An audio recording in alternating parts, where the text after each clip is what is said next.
শাসক নির্ধারণ বা নির্বাচনের বিষয়ে আল্লাহ তাআলা বলেন, আমরুহুম শুরা বাইনাহুম। মুসলমানদের কাজকর্ম তাদের পারস্পরিক পরামর্শের ভিত্তিতে পরিচালিত হয়। সূরা শুরা আয়াত ৩৮। এর অর্থ হলো মুসলমানদের যৌথ ব্যবস্থা কোনো ব্যক্তি বা কোনো পরিবারের ইচ্ছার উপর ভিত্তি করে নয়, বা কোনো বন্দুকধারী কিছু লোকের ইচ্ছার উপর ভিত্তি করে নয়। আল্লাহ তাআলা বলেছেন, মুসলমানদের বিষয়গুলো তাদের মতামত, তাদের সিদ্ধান্তের ভিত্তিতে হবে। মুসলমানদের নিজস্ব যৌথ ব্যবস্থা বা রাজনৈতিক শাসন ব্যবস্থা মুসলমানদেরকেই আলোচনার মাধ্যমে সকলের সম্মতিতে গঠন করতে হবে। মুসলমানদের যৌথ ব্যবস্থা বিষয়ে এই হলো আল্লাহ তাআলার হিদায়াত বা নির্দেশ। আল্লাহ তাআলা তার রাসূলকেও বলেন, অতঃপর আল্লাহর পক্ষ থেকে রহমতের কারণে তুমি তোমার সঙ্গীদের জন্য নম্র কোমল হৃদয় হয়েছিলে। আর যদি তুমি কঠোর স্বভাবের কঠিন হৃদয় সম্পন্ন হতে, তবে তারা তোমার আশপাশ থেকে সরে পড়ত। সুতরাং তুমি তাদেরকে ক্ষমা করো এবং তাদের জন্য আল্লাহর কাছে ক্ষমা প্রার্থনা করো। আর সকল কাজকর্মে তুমি তোমার সঙ্গীদের সাথে পরামর্শ করো। অতঃপর পরামর্শের পর যখন সিদ্ধান্ত নেবে, তখন আল্লাহ তাআলার উপর তাওয়াক্কুল ভরসা করবে। নিশ্চয়ই আল্লাহ তাওয়াক্কুলকারীদেরকে ভালোবাসেন। সূরা আলে ইমরান আয়াত ১৫৯। চলুন দেখি আল্লাহর রাসূল কিভাবে আল্লাহ তাআলার এই নির্দেশ বাস্তবায়ন করেছেন। আমরা সবাই জানি যে আল্লাহর রাসূল সাল্লাল্লাহু আলাইহি ওয়াসাল্লামের জামানায় মুসলমানদের সমস্ত রাজনৈতিক শক্তি মদিনায় কেন্দ্রীভূত ছিল। সে সময় মদিনার আনসাররা ছিলেন সংখ্যাগরিষ্ঠ। আনসারদের তুলনায় মুহাজিরদের সংখ্যা ছিল খুবই সামান্য, কারণ আনসারদের দুটি প্রধান গোত্র আউস এবং খাজরাজ নবী সাল্লাল্লাহু আলাইহি ওয়াসাল্লামকে তাদের শহর মদিনায় অর্থাৎ তৎকালীন ইয়াসরিবে আমন্ত্রণ জানিয়েছিলেন। তারাই ছিলেন নবী সাল্লাল্লাহু আলাইহি ওয়াসাল্লামের প্রধান পৃষ্ঠপোষক। তাই মদিনায় হিজরতের পর থেকে মক্কা বিজয়ের ১ বছর পর পর্যন্ত অর্থাৎ সূরা তাওবা নাজিলের সময় পর্যন্ত এই ৯ বছর আল্লাহ রাসূল সাল্লাল্লাহু আলাইহি ওয়াসাল্লাম সব সময় আনসারদের মতামতকে প্রাধান্য দিতেন। আপনি যদি সেই সময়ের ঘটনাগুলো ইতিহাসের বই থেকে পড়েন, তবে দেখতে পাবেন যে সেই সময়গুলোতে নবী সাল্লাল্লাহু আলাইহি ওয়াসাল্লাম সাধারণত সংখ্যাগরিষ্ঠ আনসারদের পরামর্শের ভিত্তিতে তার সিদ্ধান্ত নিতেন। আমরা এর কিছু উদাহরণ আপনাদের সামনে তুলে ধরছি।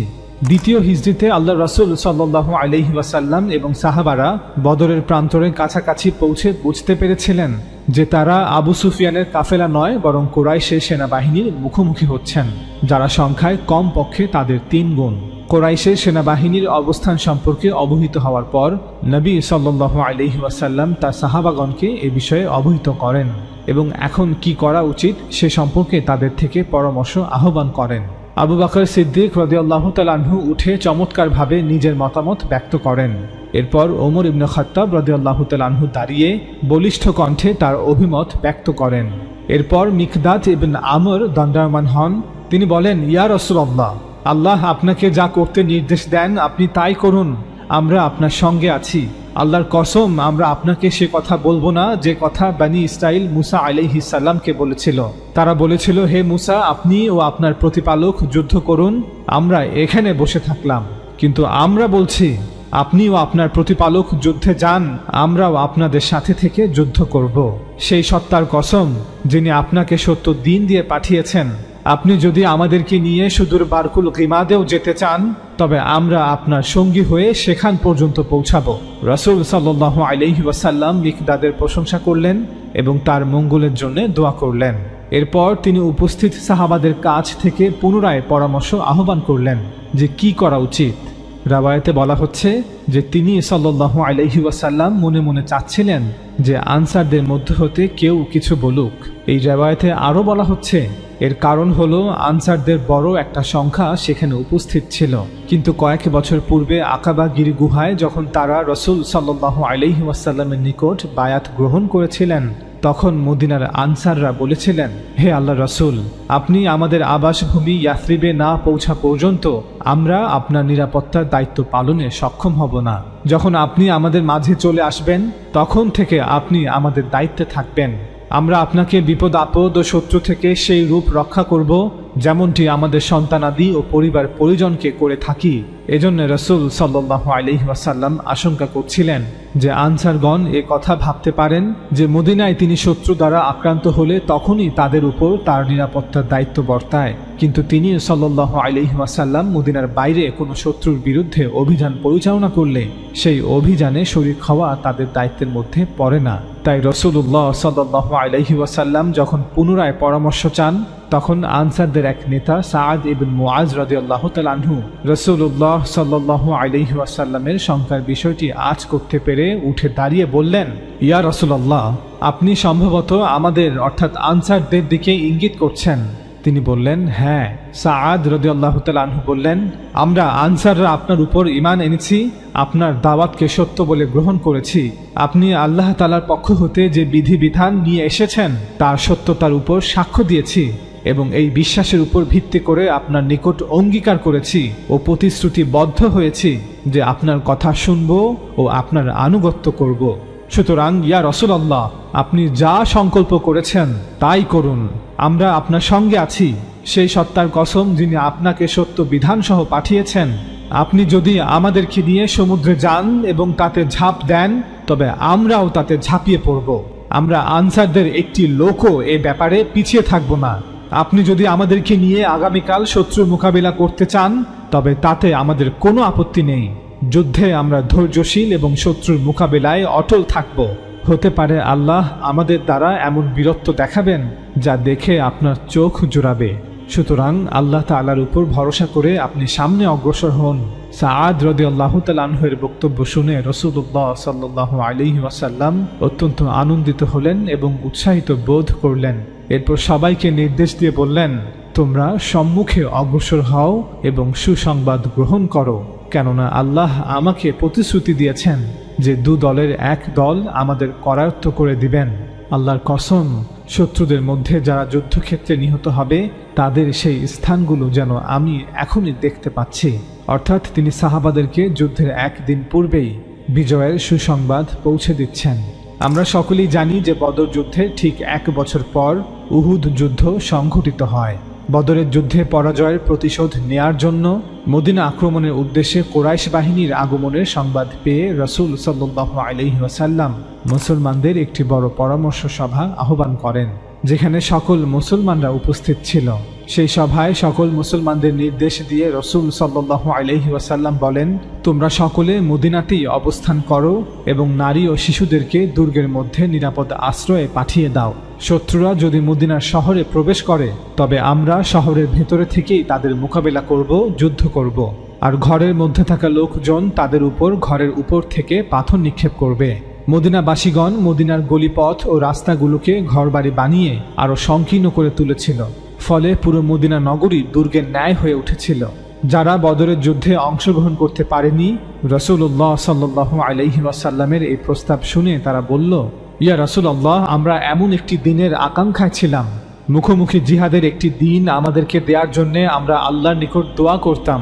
আল্লাহ তাআলা আজ আমাদেরকে তেমন দিন দিয়েছেন এবং এর দূরত্বও কম। জনৈক আনসারী বলে উঠলেন, এখন যদি আমরা ওদের সাথে মুখোমুখি যুদ্ধ না করি তবে আর কবে তা করব। আরও কিছু লোক বলল, কুরাইশ বাহিনীর সাথে আগত পশু প্রাণীগুলো তো আমাদের ফসল খেয়ে দলিত মথিত করে দিবে। আমরা যদি ওই ফসল রক্ষা করতে না পারি তবে আর কি রক্ষা করব। এরপর আরও কিছু লোক তাদের কথার সমর্থনে কথা বলল। বহু লোক সেদিন মদিনার বাইরে গিয়ে যুদ্ধ করতে প্রস্তুত ছিলেন। রাসূলুল্লাহ সাল্লাল্লাহু আলাইহি ওয়াসাল্লামের প্রস্তাবে তারা সন্তুষ্ট হননি। রওয়ায়াতে বলা হচ্ছে, রাসূলুল্লাহ সাল্লাল্লাহু আলাইহি ওয়াসাল্লামের প্রস্তাব যদি তারা মেনে নিতেন তবে তা তাদের জন্য অনেক ভালো হতো। বাইরে গিয়ে যুদ্ধ করার প্রস্তাব যারা দিয়েছিলেন তাদের অধিকাংশই বদর যুদ্ধে অনুপস্থিত ছিলেন, তাই তারা চাচ্ছিলেন কুরাইশদের মুখোমুখি হতে। পরামর্শ শেষে রাসূলুল্লাহ সাল্লাল্লাহু আলাইহি ওয়াসাল্লাম জুমার নামাজ আদায় করছিলেন। তিনি সবাইকে উপদেশ দিলেন এবং নসিহত করলেন এবং সাধ্যমতো জিহাদের প্রস্তুতি নিতে নির্দেশ দিলেন। অতঃপর যথানিয়মে খুতবা ও নামাজ শেষ করলেন। তারপর তিনি তার যুদ্ধ পোশাক আনয়নের নির্দেশ দিলেন। তিনি তার যুদ্ধ পোশাক পরিধান করলেন। তারপর সবাইকে যুদ্ধ অভিযানে বের হবার নির্দেশ দিলেন। এই অবস্থা দেখে বিচক্ষণ সাহাবীগণ বললেন, রাসূলুল্লাহ সাল্লাল্লাহু আলাইহি ওয়াসাল্লাম তো আমাদেরকে মদিনায় অবস্থান করতে বলেছিলেন, আর আল্লাহর ইচ্ছা সম্পর্কে তিনিই তো ভালো জানেন।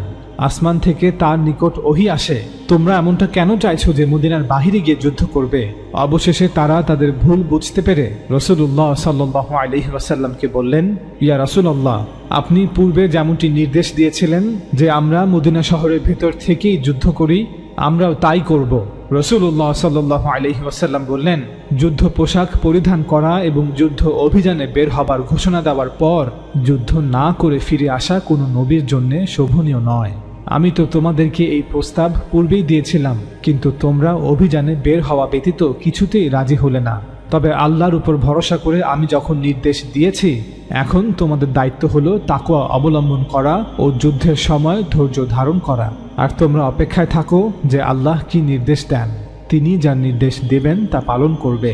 আল্লাহ রাসূল সাল্লাল্লাহু আলাইহি ওয়াসাল্লাম মদিনায় অবস্থান করে যুদ্ধ করাকে সঠিক সিদ্ধান্ত মনে করেছিলেন, কিন্তু আনসারদের অধিকাংশ যুবকদের মতামতকে প্রাধান্য দিয়ে তিনি উহুদ প্রান্তরে যুদ্ধ করতে সম্মতি দেন। যদিও তিনি সাল্লাল্লাহু আলাইহি ওয়াসাল্লাম একজন রাসূল হিসেবে তার সিদ্ধান্ত চাপিয়ে দিতে অধিকার রাখতেন। বদরের যুদ্ধ এবং উহুদ যুদ্ধ আমরা এই দুটি ঘটনা উল্লেখ করার মাধ্যমে প্রমাণ করার চেষ্টা করলাম যে মদিনাতে হিজরতের পর নবী সাল্লাল্লাহু আলাইহি ওয়াসাল্লাম সাধারণভাবে সংখ্যাগরিষ্ঠ আনসারদের পরামর্শের ভিত্তিতে তার সিদ্ধান্ত নিতেন। রাসূল সাল্লাল্লাহু আলাইহি ওয়াসাল্লামের নেতৃত্বে প্রতিষ্ঠিত মুসলিম রাষ্ট্র যদি মদিনা এবং তার পার্শ্ববর্তী অঞ্চলে সীমাবদ্ধ থাকত, তবে হয়তো রাজনৈতিক কর্তৃত্ব আনসারদের কাছেই হস্তান্তরিত করা হতো, কারণ মদিনা রাষ্ট্রে আনসাররা ছিল সংখ্যাগরিষ্ঠ। ফলে রাসূল সাল্লাল্লাহু আলাইহি ওয়াসাল্লামের ইন্তেকালের পর সাহাবারা আনসারদের মধ্য হতেই কাউকে নেতা হিসেবে গ্রহণ করত। ইসলামের পূর্বে এবং ইসলামের আবির্ভাবের পরেও মদিনা এবং তার পার্শ্ববর্তী অঞ্চলে আউস এবং খাজরাজ এই দুটি গোত্র একটি প্রভাবশালী রাজনৈতিক শক্তি ছিল। রাসূল সাল্লাল্লাহু আলাইহি ওয়াসাল্লামের মদিনায় হিজরতের পর মুসলিম সমাজ এবং মুসলিম রাষ্ট্র প্রতিষ্ঠায় তাদের অবদান ছিল অপরিসীম এবং অনস্বীকার্য। কিন্তু পরবর্তীতে আরবের রাজনৈতিক প্রেক্ষাপট আর এমন থাকেনি। মক্কা বিজয় এবং এর 1 বছর পর যখন সূরা তাওবা নাজিল হয়, তখন হিজাজ, নাজদ, নাজরান অর্থাৎ জাজিরাতুল আরবের অধিকাংশ গোত্রগুলো ইচ্ছায় অনিচ্ছায় ইসলাম ধর্ম গ্রহণ করে। এর কিছুদিনের মধ্যে ইয়ামান পর্যন্ত ইসলাম পৌঁছে যায়। অর্থাৎ মক্কা বিজয়ের পর মদিনার ছোট একটি মুসলিম রাষ্ট্র একটি নতুন রূপে আবির্ভূত হয়, যা গোটা আরব উপদ্বীপে খুব দ্রুত বিস্তৃত হতে থাকে। আরব ভূমিতে এমন একটি বিশাল রাষ্ট্র অস্তিত্বে আসার ফলে আরবের রাজনৈতিক প্রেক্ষাপটেও এক আমূল পরিবর্তন আসে।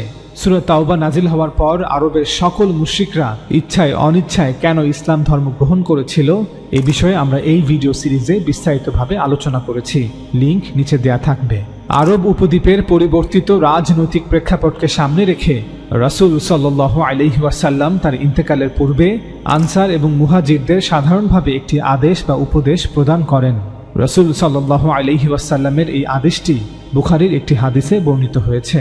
আমরা এখন সেই হাদিস আপনাদের পড়ে শোনাবো। আবু হুরায়রা রাদিয়াল্লাহু তাআলা আনহু হতে বর্ণিত, তিনি বলেন, নবী সাল্লাল্লাহু আলাইহি ওয়াসাল্লাম বলেছেন, খিলাফত ও নেতৃত্বের ব্যাপারে আরবের সকলেই কুরাইশের অনুগত থাকবে। মুসলিমগণ তাদের মুসলিমদের এবং কাফিররা তাদের কাফিরদের অনুগত। হাদিসটির উপর গভীরভাবে লক্ষ্য করলে আপনারা উপলব্ধি করতে পারবেন যে নবী সাল্লাল্লাহু আলাইহি ওয়াসাল্লাম তৎকালীন সামাজিক ও রাজনৈতিক প্রেক্ষাপট এবং পরিস্থিতিকে সামনে রেখে কোরআনের সূরা শুরায় বর্ণিত নীতিটি প্রয়োগ করেছিলেন। তিনি মুসলমানদের আদেশ দিয়েছিলেন যে তার মৃত্যুর পর হুকুমতের কর্তৃত্ব কুরাইশের কাছেই হস্তান্তরিত হবে। স্পষ্টতই এখানে প্রশ্ন উত্থাপিত হয় যে সূরা শুরার 38 নং আয়াতের সাথে রাসূলুল্লাহ সাল্লাল্লাহু আলাইহি ওয়াসাল্লামের উক্তিটি সাংঘর্ষিক কিনা। কারণ আল্লাহ তাআলা বলেছেন সকল মানুষের সম্মতিতে শাসক নির্বাচন করতে, কিন্তু রাসূল সাল্লাল্লাহু আলাইহি ওয়াসাল্লাম বলেছেন শাসক শুধুমাত্র কুরাইশ থেকেই হতে হবে। তাছাড়া নবী সাল্লাল্লাহু আলাইহি ওয়াসাল্লাম কেন শুধুমাত্র তার নিজের গোত্রের জন্য এই ঘোষণা করেছেন? কেন কুরাইশ ব্যতীত অন্য গোত্রের কেউ হুকুমতের প্রধান হতে পারবে না? কোন নীতির ভিত্তিতে কুরাইশদের কাছে রাজনৈতিক ক্ষমতা হস্তান্তর করা হবে?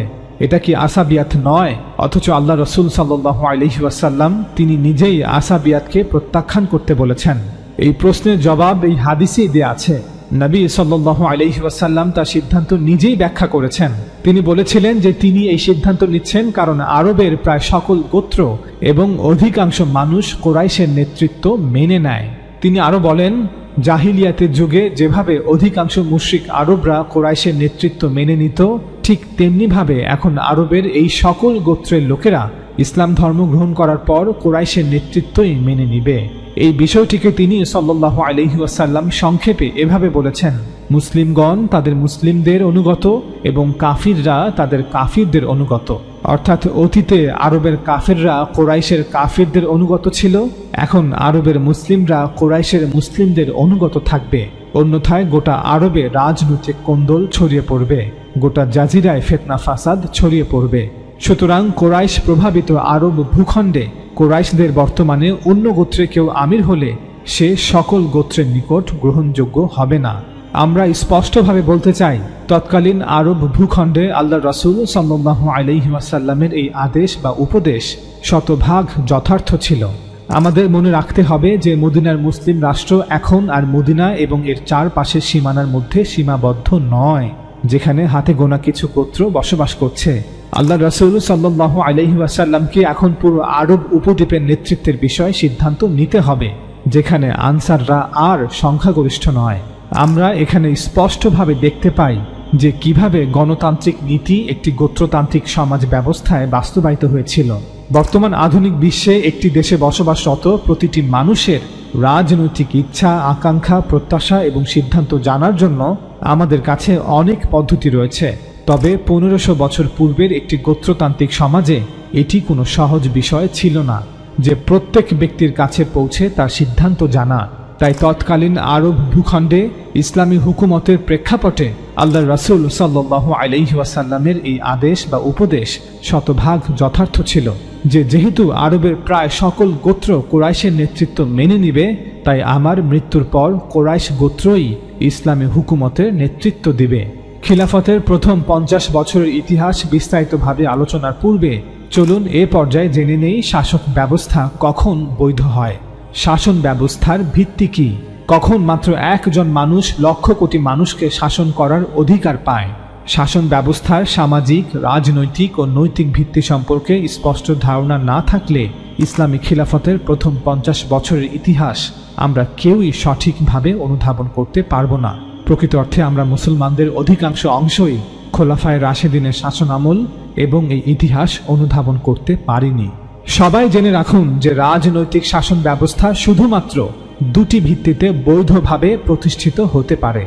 এক, প্রথমত যেহেতু আল্লাহ সব কিছুর স্রষ্টা, তাই তিনি যে কোনো ব্যক্তিকে মানুষের উপর শাসক হিসেবে নিযুক্ত করতে পারেন। আল্লাহ তাআলার এই নিয়োগের বিরোধিতা কখনোই করা যাবে না। যেমন আল্লাহ তাআলা বনী ইসরায়েলের জন্য রাজা সওলকে তাদের শাসক হিসেবে বাছাই করেছিলেন, যখন তারা তাদের নবী স্যামুয়েলের কাছে শাসক হিসেবে একজন রাজার প্রার্থনা করেছিল। পরবর্তীতে রাজা সওলের মৃত্যুর পর আল্লাহ তাআলা দাউদ আলাইহিস সালামকে বনী ইসরায়েলের রাজা হিসেবে নির্বাচন করেছিলেন। এরপর দাউদ আলাইহিস সালামের মৃত্যুর পর তার পুত্র সুলাইমান আলাইহিস সালামকে রাজা হিসেবে নির্বাচন করেছিলেন। বনী ইসরায়েলের এই 3 জন রাজাকে, যার মধ্যে 2 জন নবীও ছিলেন, তাদেরকে আল্লাহ তাআলা নিজে বনী ইসরায়েলের শাসক হিসেবে বাছাই করেছিলেন। একইভাবে আল্লাহ রাসূল সাল্লাল্লাহু আলাইহি ওয়াসাল্লামকেও আল্লাহ তাআলা বনী ইসমাইল এবং আরবদের শাসক হিসেবে বাছাই করেছিলেন। নবী রাসূলদের ইতিহাসে এই 3 জন নবী এবং রাসূলকে আল্লাহ তাআলা শাসক হিসেবে বাছাই করেছিলেন। কেন রাসূল সাল্লাল্লাহু আলাইহি ওয়াসাল্লামকে আরবে বিজয় দান করা হয়েছে এবং রিসালাতের বিশেষ বিধানটি কি, যার উপর ভিত্তি করে রাসূল সাল্লাল্লাহু আলাইহি ওয়াসাল্লাম ইসলামী হুকুমত প্রতিষ্ঠা করেছিলেন, এ বিষয়ে আমরা এই ভিডিও সিরিজে বিস্তারিতভাবে আলোচনা করেছি। লিংক নিচে দেওয়া থাকবে। তবে আল্লাহ তাআলা কর্তৃক এইভাবে সরাসরি শাসক নির্ধারণের কোনো উপায় বর্তমানে আর অবশিষ্ট নেই, কারণ আল্লাহ তাআলা আসমান হতে ফেরেশতা প্রেরণের মাধ্যমে এখন আর কোনো ব্যক্তিকে শাসক নির্ধারণ করবেন না। নবী রাসূলদের জামানার পরিসমাপ্তির মাধ্যমে এই পদ্ধতির ইতি ঘটেছে। দ্বিতীয় উপায় হলো আমরা মানুষরা পারস্পরিক আলোচনা এবং সম্মতির মাধ্যমে একজন শাসক নির্বাচন করব। অর্থাৎ মানুষ একটি সামাজিক চুক্তিতে চুক্তিবদ্ধ হবে এবং এর উপর ভিত্তি করে একজন রাজনৈতিক শাসক নির্ধারণ করবে। জ্ঞান ও যুক্তির দাবি অনুযায়ী এটি একমাত্র বৈধ ও আইনি পদ্ধতি যা অবশিষ্ট আছে। মানুষকে শাসন করার অধিকার যেহেতু অন্য মানুষের নেই, তাই মানুষই নির্ধারণ করবে তাদের শাসক কে হবে। মানুষের শাসক কে হবে তা কোনো ব্যক্তি বা কোনো পরিবার নির্ধারণ করবে না, বা কিছু বন্দুকধারী লোক নির্ধারণ করবে না। মনে রাখবেন, মানুষের সম্মতি নেওয়াটা গুরুত্বপূর্ণ। কিভাবে এই সম্মতির ব্যাপারে নিশ্চিত হওয়া যায় তার সময় এবং যুগ নির্ধারণ করবে। হাজার হাজার বছর পূর্বে একটি গোত্রতান্ত্রিক সমাজ ব্যবস্থায় গোত্রপ্রধান বা রাষ্ট্রপ্রধান নির্বাচনের ক্ষেত্রে সমাজে বসবাসকারী মানুষ হতে যেভাবে এই সম্মতি গ্রহণ করা হতো, বর্তমানে ঠিক একই পন্থায় মানুষের সম্মতি গ্রহণ করতে হবে এমনটা বাধ্যতামূলক বা যৌক্তিক নয়। যদি কেউ এমনটা দাবি করে থাকে তবে তা নিশ্চয়ই গোঁড়ামি। শাসক নির্বাচন বা নির্ধারণের ক্ষেত্রে মানুষের সম্মতি নেওয়াটা উদ্দেশ্য। কিভাবে কোন পদ্ধতিতে মানুষের সম্মতির বিষয়ে নিশ্চিত হওয়া যায় তা মানুষ তাদের প্রয়োজনের কারণে নিজেরাই খুঁজে বের করে নেবে। উদাহরণস্বরূপ, বর্তমান আধুনিক বিশ্বে ব্যালট বাক্সে এবং অনলাইনে ভোট গ্রহণের মাধ্যমে জনগণের মতামত গ্রহণ করা হয়ে থাকে। হয়তো ভবিষ্যতে অন্য কোনো মাধ্যমে মানুষ তাদের মতামত প্রদান করতে পারবে। সুতরাং একজন শাসক নিয়োগের সিদ্ধান্ত হয় আমরা করব, অর্থাৎ আমরা মানুষরা করব, অথবা আল্লাহ তাআলা নিজে করবেন। আর আল্লাহ এখন কাউকে নিয়োগ দেবেন না, কারণ সেই ঐতিহ্য নবী রাসূলদের জামানার মাধ্যমে শেষ হয়ে গেছে। তাই মানুষকেই এখন সিদ্ধান্ত নিতে হবে কে হবে তাদের শাসক। এই অধিকার কেবল মানুষের, কোনো ব্যক্তি বা কোনো পরিবার অথবা বন্দুকধারী কোনো লোকের এই অধিকার নেই। শাসক নির্বাচন বা নির্ধারণের এই দ্বিতীয় পদ্ধতি বিষয়ে আল্লাহ তাআলা পবিত্র কোরআনে বলেছেন, আমরুহুম শুরা বাইনাহুম, অর্থাৎ মুসলমানদের কাজকর্ম তাদের পারস্পরিক পরামর্শের ভিত্তিতে পরিচালিত হয়। মুসলমানদের কাজকর্ম কিছু বন্দুকধারী লোকেদের পরামর্শের ভিত্তিতে হয় না। মাওলানা মওদুদী এই আয়াতের তাফসিরে বলেন, এই আয়াত অনুযায়ী এটা স্পষ্ট যে যেই বিষয়টি দুই বা ততোধিক লোকের স্বার্থের সাথে জড়িত, সেক্ষেত্রে কোনো এক ব্যক্তির নিজস্ব মতামতের ভিত্তিতে সিদ্ধান্ত গ্রহণ করা এবং সংশ্লিষ্ট অন্য ব্যক্তিদের উপেক্ষা করা জুলুম। যৌথ ব্যাপারে কারো যা ইচ্ছা তাই করার কোনো অধিকার নেই। ইনসাফের দাবি হচ্ছে কোনো বিষয়ে যত লোকের স্বার্থ জড়িত সে ব্যাপারে তাদের সবার মতামত গ্রহণ করতে হবে, এবং তাতে যদি বিপুল সংখ্যক লোকের স্বার্থ সংশ্লিষ্ট থাকে তাহলে তাদের বিশ্বস্ত প্রতিনিধিদেরকে পরামর্শের মধ্যে সামিল করতে হবে। পরামর্শ দানের জন্য এমন সব লোক নিয়োগ করতে হবে যাদের প্রতি গোটা জাতির আস্থা আছে। পরামর্শদাতাদের ইজমা বা সর্বসম্মত সিদ্ধান্তের ভিত্তিতে যে পরামর্শ দেয়া হয় অথবা যে সিদ্ধান্ত অধিকাংশের সমর্থন লাভ করবে তা মেনে নিতে হবে। কেননা সবার মতামত জানার পরও যদি এক বা একাধিক ব্যক্তি অথবা একটি ছোট্ট গ্রুপকে স্বেচ্ছাচার চালানোর সুযোগ দেয়া হয় তাহলে গোটা পরামর্শ ব্যবস্থাই অর্থহীন হয়ে যায়। আল্লাহ বলছেন, মুসলমানদের কাজ কর্ম পারস্পরিক পরামর্শের ভিত্তিতে চলে। শুধু পরামর্শ করলেই আল্লাহ তাআলার এর নির্দেশ পালন করা হয় না যতক্ষণ না অধিকাংশের মতামতকে প্রাধান্য দেয়া হচ্ছে। তাই মুসলমানদের উচিত পরামর্শের ক্ষেত্রে সব সময় সর্বসম্মত অথবা সংখ্যাগরিষ্ঠের মতামতের ভিত্তিতে গৃহীত সিদ্ধান্ত অনুসারে কাজকর্ম পরিচালনা করা। মাওলানা মওদুদীর সাথে একমত পোষণ করে আমরাও বলছি, এতে কোনো সন্দেহ নেই যে এই আয়াতের মাধ্যমে সকল স্তরের মুসলমানদের মতামতকে চূড়ান্ত বলে ঘোষণা করা হয়েছে। মুসলমান সমাজে যে কোনো বিষয়ের ক্ষেত্রে মুসলমানদের সর্বসম্মত অথবা সংখ্যাগরিষ্ঠের মতামতই চূড়ান্ত বলে গণ্য করতে হবে। উদাহরণস্বরূপ, আপনি যখন বলবেন যে একটি নির্দিষ্ট বিষয়ে 10 জন লোককে সিদ্ধান্ত নিতে হবে, এর অর্থ যদি তারা সবাই একটি সিদ্ধান্তে সর্বসম্মতভাবে একমত হয় তবে খুবই ভালো, কিন্তু যদি মতবিরোধ দেখা দেয় তবে সংখ্যাগরিষ্ঠের মতামত প্রাধান্য পাবে। অন্যথায় শুধু ফিতনা আর ফাসাদ, আর না হয় অস্ত্রের শক্তি। আর আমরা সবাই জানি যে একজন শাসকের শাসন ব্যবস্থার ভিত্তি অস্ত্র নয়, বরং মানুষের সম্মতি। সুতরাং এই আয়াত অনুযায়ী মুসলমানদের যৌথ ব্যবস্থা কোনো ব্যক্তি বা পরিবারের ইচ্ছার উপর ভিত্তি করে নয়, বা বন্দুকধারী কিছু লোকের ইচ্ছার উপর ভিত্তি করে নয়। আল্লাহ তাআলা বলেছেন, মুসলমানদের বিষয়গুলো তাদের মতামত, তাদের সিদ্ধান্তের ভিত্তিতে হবে। তাদের নিজস্ব যৌথ ব্যবস্থা বা রাজনৈতিক শাসন ব্যবস্থা তাদেরকেই আলোচনার মাধ্যমে গঠন করতে হবে। এই আয়াতের স্পষ্ট অর্থ হল যে সকল মুসলমানদের পরামর্শের মাধ্যমে একটি মুসলিম সরকার প্রতিষ্ঠিত হবে। কিছু বন্দুকধারী লোকের পরামর্শের ভিত্তিতে মুসলিম সরকার প্রতিষ্ঠিত হবে না যতক্ষণ না সে রাষ্ট্রের মুসলমানদের অধিকাংশের সম্মতি থাকে। মুসলমানদের রাজনৈতিক সমাজের নিয়ম, প্রথা এবং ব্যবস্থাগুলি মুসলমানদের পরামর্শের মাধ্যমে নির্ধারণ করা হবে। এই পরামর্শে প্রত্যেকের সমান অধিকার থাকবে। মুসলমানদের পরামর্শের মাধ্যমে যা করা হবে তা কেবল মুসলমানদের পরামর্শের মাধ্যমে বাতিল করা হবে। একটি মুসলমান সমাজে যে কোনো ব্যবস্থায় অস্তিত্বে আনা হোক না কেন, প্রত্যেক মুসলমানের মতামত সেই ব্যবস্থার অংশ হবে। অর্থাৎ প্রত্যেক ব্যক্তি এই পরামর্শমূলক প্রক্রিয়ার অংশ হবে, প্রত্যক্ষ বা পরোক্ষভাবে, যেভাবেই হোক। যেমনটা মাওলানা মওদুদী বলেছেন, হয় জনগণের সরাসরি অংশগ্রহণ থাকবে, অন্যথায় সকল জনগণের, গোটা জাতির প্রতিনিধিত্ব থাকবে। যদি ঐক্যমত্য বা সম্পূর্ণ সমঝোতার মাধ্যমে কোনো সিদ্ধান্তে পৌঁছানো না যায়, তাহলে সংখ্যাগরিষ্ঠের মতামতকে সিদ্ধান্ত হিসেবে গ্রহণ করা হবে। শান্তিপূর্ণ উপায়ে ক্ষমতা হস্তান্তরের এটি একমাত্র পন্থা। তবে যারা অস্ত্রের শক্তিতে বলীয়ান হয়ে মুসলমানদের উপর কোনো সিদ্ধান্ত কোনো শাসককে চাপিয়ে দিতে চায়, তাদের জন্য আরো হাজার পন্থা খোলা আছে। আপনি যদি আমরুহুম শুরা বাইনাহুম, আল্লাহ তাআলার এই নির্দেশের প্রতিটি কথাকে ভেঙে ভেঙে বোঝার চেষ্টা করেন, তবে এই আয়াত উপরে বর্ণিত সকল দফা বা পয়েন্টগুলোকে অন্তর্ভুক্ত করে। আপনি যখনই বলবেন যে মুসলমানদের ব্যবস্থা পারস্পরিক পরামর্শের মাধ্যমে পরিচালনা করতে হবে, তখন এই সমস্ত দফা বা পয়েন্টগুলি এই কথার যৌক্তিক ফলাফল। তাছাড়া কোরআন যখন বলেছে যে মুসলমানদের সামষ্টিক বিষয়গুলির ব্যাপারে তাদের পারস্পরিক পরামর্শের মাধ্যমে সিদ্ধান্ত নিতে হবে, তখন এই আয়াত কোনো বিধিনিষেধ আরোপ করেনি যে শুধুমাত্র সালেহীন বা ধার্মিকদের সাথে পরামর্শ করা হবে বা শুধুমাত্র শিক্ষিত লোকেদের সাথেই পরামর্শ করা হবে। কোনো ব্যক্তি যখন কোনো রাষ্ট্রের শাসক হন, তখন তিনি শুধুমাত্র সালেহীনদের শাসক নন, তিনি শুধু ধার্মিকদের শাসক নন, তিনি শুধু শিক্ষিত লোকেদের শাসক নন, তিনি শাসক সেই রাষ্ট্রে, সেই সমাজে বসবাসকারী সকল মুসলমানদের, সকল মানুষের। তাই সকল মুসলমানদের, সকল মানুষের পরামর্শের ভিত্তিতেই সেই রাষ্ট্রের শাসক নির্বাচিত হবে। আমরা বলবো শিক্ষিত লোকেরা, ধার্মিকরা, সালেহীনরা, দায়ীরা তাদের দায়িত্ব পালন করুক, অর্থাৎ মানুষকে শিক্ষিত করুক। সাধারণ মানুষ যদি এই শিক্ষা গ্রহণ করে তবে ভালো, যদি তারা এটি গ্রহণ না করে তাহলে আপনার এখতিয়ার এখানেই শেষ। এর বাইরে আপনি কোনো পদক্ষেপ নিতে পারবেন না। অস্ত্রের ভয় দেখিয়ে আপনার সিদ্ধান্ত মানুষের উপর চাপিয়ে দেওয়ার কোনো অধিকার এই আয়াত আপনাকে দেয়নি। প্রাচীন চিন্তাবিদ যেমন প্লেটো এবং অ্যারিস্টটল এই ভুলটি করেছেন।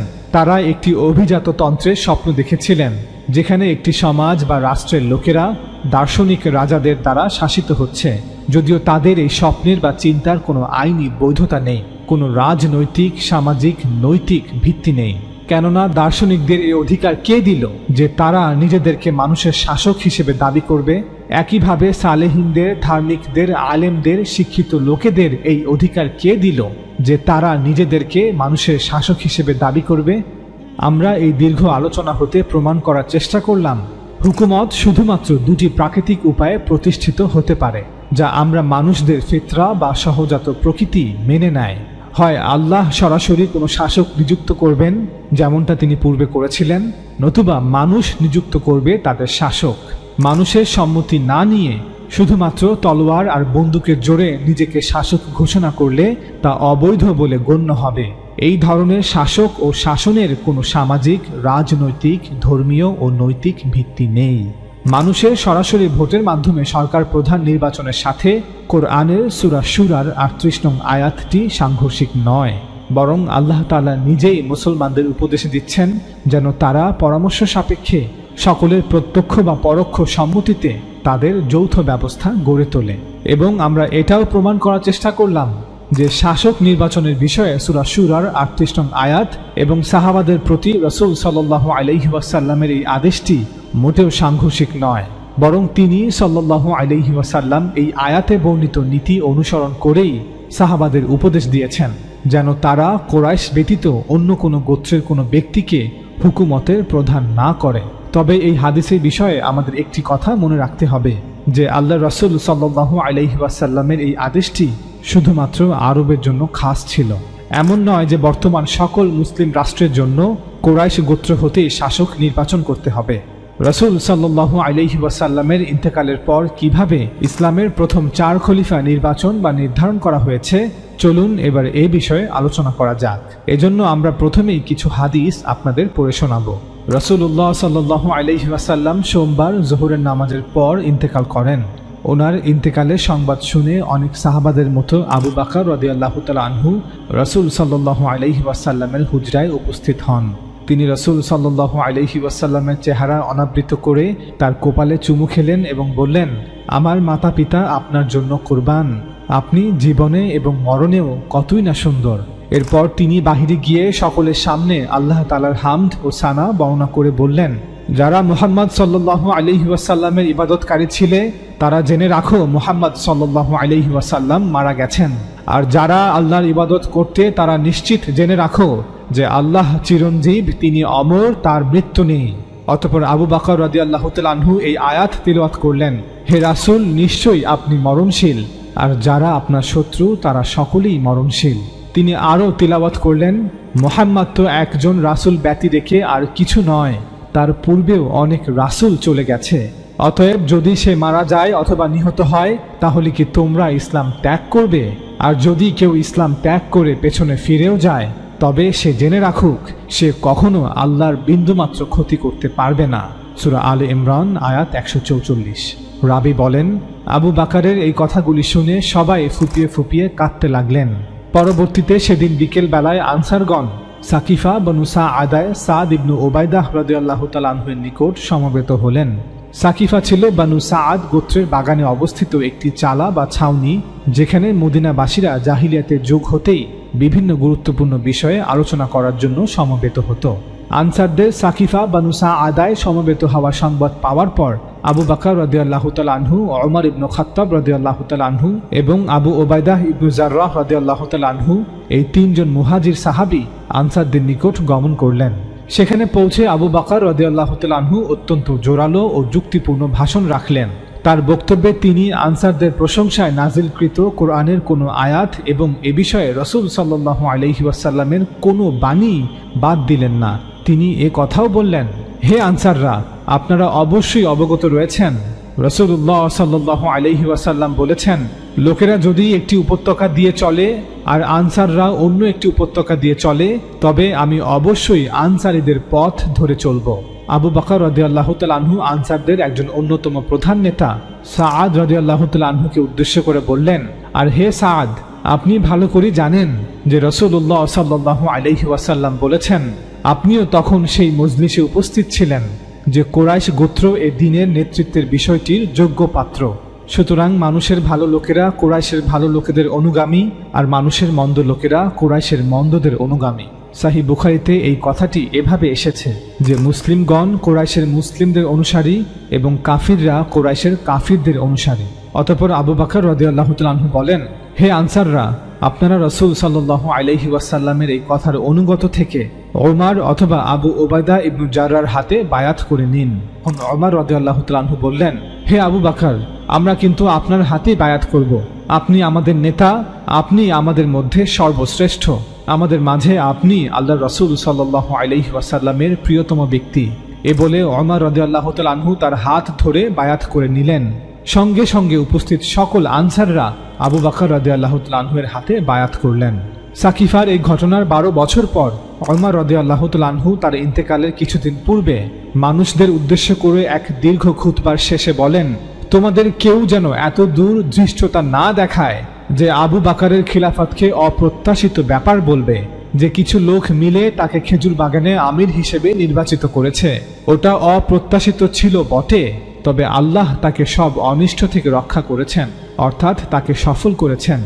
আজ আমাদের মধ্যে আবু বকরের মতো কেউ নেই, তার সমকক্ষ কেউ হতে পারে না।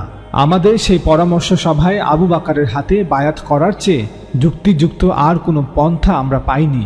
আমরা যদি কোনো বায়াত না করে চলে যেতাম তবে আশঙ্কা ছিল যে লোকেরা আমাদের পরে কোনো নতুন বায়াত উদ্ভাবন করে নিত। তখন সেটা আমাদের অপছন্দ হওয়া সত্ত্বেও হয়তো আমাদের তা মেনে নিতে হতো, নচেত তার বিরোধিতা করতে হতো এবং তার ফলে ফিতনা ফাসাদ গোলযোগ ছড়িয়ে পড়ত। ওমর রাদিয়াল্লাহু তাআলা আনহু এরপর আরও বলেন, মুসলমানদের সাথে পরামর্শ না করে যে ব্যক্তি কোনো নেতার হাতে বায়াত করবে তার বায়াত হবে না, যে ব্যক্তি বায়াত নেবে তারও বায়াত হবে না, এমনকি এতে উভয়ের নিহত হবারও ঝুঁকি রয়েছে, অর্থাৎ ফিতনা ফাসাদ হওয়ার ঝুঁকি রয়েছে। বুখারী 3668, মুসনাদে আহমদ 391, আল বিদায়া ওয়ান নিহায়া পৃষ্ঠা 410। এই হাদিসগুলো থেকে এটা স্পষ্ট যে আমির নির্ধারণের জন্য রাসূল সাল্লাল্লাহু আলাইহি ওয়াসাল্লাম কোরআনের নীতি অনুযায়ী যে সিদ্ধান্ত দিয়েছিলেন তা আবু বকর রাদিয়াল্লাহু তাআলা আনহু সবার সামনে সাকিফাতে উল্লেখ করেছিলেন এবং এর ফলে বিষয়টি নিষ্পত্তি হয়েছিল। মুসলমানদের মধ্যে তখন দুটি প্রধান রাজনৈতিক শক্তি বিদ্যমান ছিল। আপনি যদি মদিনার দৃষ্টিকোণ থেকে দেখেন তবে এটি ছিল আনসাররা, অর্থাৎ আউস এবং খাজরাজ গোত্র। আর আপনি যদি সমগ্র জাজিরাতুল আরব অর্থাৎ আরব উপদ্বীপের দৃষ্টিকোণ থেকে দেখেন তবে এটি ছিল কুরাইশ গোত্র, যাদের একটি অংশ মদিনাতে হিজরত করেছে। তখন এই দুটি রাজনৈতিক শক্তি বর্তমান ছিল। মুসলমান রাষ্ট্রের বিষয় সিদ্ধান্ত নিতে গিয়ে কোনো বিরোধের সৃষ্টি হলে তা এই দুই রাজনৈতিক শক্তির মধ্যেই হতো। তাই রাসূল সাল্লাল্লাহু আলাইহি ওয়াসাল্লাম সমগ্র জাজিরাতুল আরবের রাজনৈতিক প্রেক্ষাপটকে সামনে রেখে তার সিদ্ধান্ত জানিয়ে দেন যে তার মৃত্যুর পর খিলাফত ও নেতৃত্বের ব্যাপারে আনসাররা যেন কুরাইশের অনুগত থাকে। রাসূল সাল্লাল্লাহু আলাইহি ওয়াসাল্লামের ইন্তেকালের পর সাকিফায় এই নীতির প্রয়োগ করে সবার সম্মতিতে সিদ্ধান্ত গ্রহণ করা হয় যে নেতৃত্ব নির্বাচন করতে হবে কুরাইশের মধ্য থেকেই। এখন প্রশ্ন ছিল কুরাইশের মধ্য হতে আমির কে হবে? সেই গুরুত্বপূর্ণ সময়ে ওমর রাদিয়াল্লাহু তাআলা আনহু আবু বকর রাদিয়াল্লাহু তাআলা আনহুর হাতে বায়াত গ্রহণের প্রস্তাব উত্থাপন করেন। তখন উপস্থিত সকল আনসাররা এই প্রস্তাবে সম্মতি দিয়ে আবু বকর রাদিয়াল্লাহু তাআলা আনহুর হাতে বায়াত গ্রহণ করেন। মনে রাখবেন, সাকিফায় বায়াত গ্রহণের এই সিদ্ধান্ত তরবারির হুমকির অধীনে নেওয়া সিদ্ধান্ত ছিল না, অথবা এখানে কোনো সৈন্যবাহিনীও আক্রমণ করেনি, বা এটি কোনো একটি দল ছিল না যারা জোর করে ক্ষমতা দখল করেছিল। ওমর রাদিয়াল্লাহু তাআলা আনহু বলেন, আমাদের মাঝে আবু বকর এমন ব্যক্তি ছিলেন যার সামনে মস্তক নত হয়ে যেত, অর্থাৎ মুহাজির ও আনসারদের মধ্যে আবু বকর এমন ব্যক্তি ছিলেন যার নেতৃত্বের বিষয়ে কোনো মতবিরোধ ছিল না। ওমর রাদিয়াল্লাহু তাআলা আনহু এর এই উক্তি থেকে এটা স্পষ্ট যে আবু বকর রাদিয়াল্লাহু তাআলা আনহুকে আমির হিসেবে নির্বাচন করা হয়েছে, কারণ তিনি সর্বসম্মতভাবে সকলের নিকট গ্রহণযোগ্য ব্যক্তি ছিলেন। অর্থাৎ অধিকাংশ মানুষের মতামতকে বিবেচনায় রেখে এই সিদ্ধান্ত নেওয়া হয়েছিল। এটা কোনো 10 জন সালেহিনদের নেওয়া সিদ্ধান্ত নয়, অথবা 10 জন সুফি সাধকের নেওয়া সিদ্ধান্ত নয়, অথবা 10 জন নেককার লোকেদের নেওয়া সিদ্ধান্ত নয়, অথবা 10 জন আলেমদের নেওয়া সিদ্ধান্ত নয়, অথবা 10 জন মুফতি মুহাদ্দিস মুফাসসিরদের নেওয়া সিদ্ধান্ত নয়, অথবা 10 জন রাজনৈতিক বিশ্লেষকের নেওয়া সিদ্ধান্ত নয়। অধিকাংশ মানুষের মতামতকে বিবেচনায় রেখে এই সিদ্ধান্ত নেওয়া হয়েছিল, কারণ মদিনার অধিকাংশ মানুষ আবু বকরকে খলিফা হিসেবে মেনে নেবে। অতএব ইতিহাস থেকে এটা স্পষ্ট যে কুরাইশ গোত্রকে নির্বাচন করা হয়েছিল কারণ তারা আরবের অধিকাংশ মানুষের কাছে গ্রহণযোগ্য ছিল, এবং একইভাবে কুরাইশের মধ্য হতে আবু বকর রাদিয়াল্লাহু তাআলা আনহুকে আমির হিসেবে নির্বাচন করা হয়েছিল কারণ তিনি মদিনার অধিকাংশ আনসার ও মুহাজিরদের নিকট সবচেয়ে গ্রহণযোগ্য ব্যক্তি ছিলেন। সংক্ষেপে বললে, সংখ্যাগরিষ্ঠের মতামতকে প্রাধান্য দিয়েই এই সিদ্ধান্ত নেওয়া হয়েছিল। আবু বকর রাদিয়াল্লাহু তাআলা আনহু আমির বা খলিফা হিসেবে দায়িত্ব নেওয়ার পর এমনটা নিশ্চিতভাবেই বলা যায় যে গোটা আরবের সংখ্যাগরিষ্ঠ মানুষের রাজনৈতিক প্রত্যাশাকে সামনে রেখে আল্লাহ রাসূলের দেয়া সিদ্ধান্ত অনুযায়ী এখন রাজনৈতিক কর্তৃত্ব কুরাইশদের কাছে ছিল।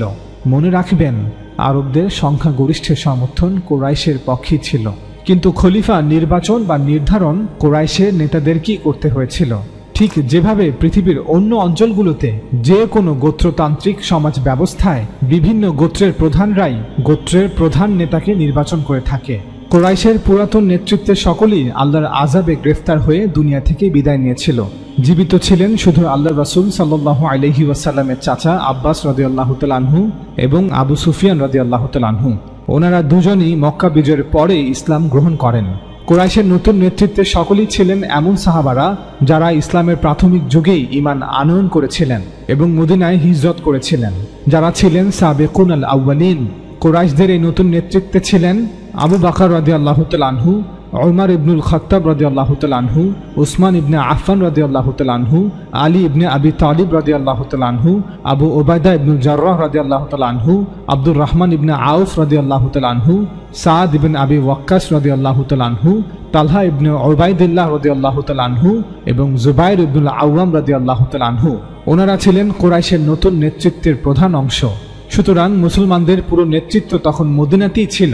মাত্র 1 থেকে 1.5 বছর হয়েছে যে জাজিরাতুল আরবের অধিকাংশ অঞ্চল এখন মুসলমানদের নিয়ন্ত্রণে।